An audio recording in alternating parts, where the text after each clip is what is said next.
One of the things we talked about was lived experiences, and over the last year or so, the Wrexham Poverty Action Collaboration has got 19 different community organisations, and we're able to provide them funding to do some listening exercises. I'd like now to introduce some of the organisations. I'll introduce them one at a time that have come up, and work with their communities to capture that lived experience. And part of those stories are in the manifesto, which is behind you all in front of you, that you'll find, and you can have a look through there. So first of all, can I introduce Claire Taylor from Rebuild with Hope, if that's okay.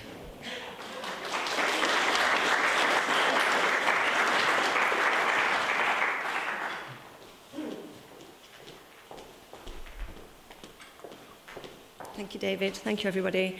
And thank you to TCC for giving us the opportunity to share our story of our project.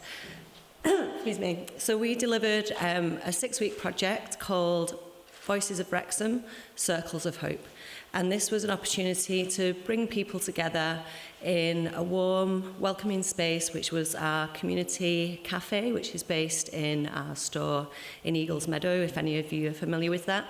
And we hosted the sessions there, and they were facilitated. We wanted to bring about conversation, hear people's voices, but we did that by workshops, we did that by reflective sessions. So we delivered facilitated conversations, we delivered craft workshops, like I say, reflective activities. Some people wanted to speak, some people wanted to listen.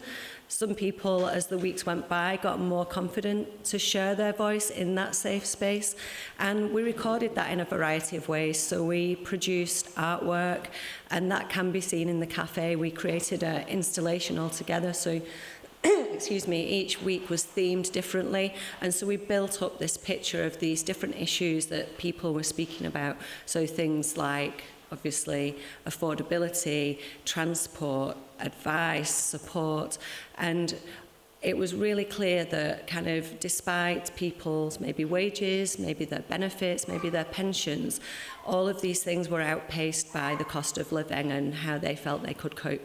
So people were saying that they kind of felt left behind really, and really didn't know where the best place was to get that support from.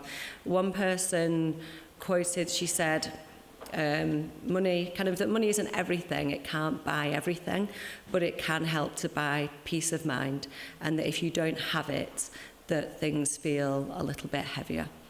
So like I say, they were the issues that came up, but what also came up was how resilient people were, and it came up that when we do provide that community space and when we do work together, that we can support each other, and that was the only kind of negative thing about the project really, was that it came to an end.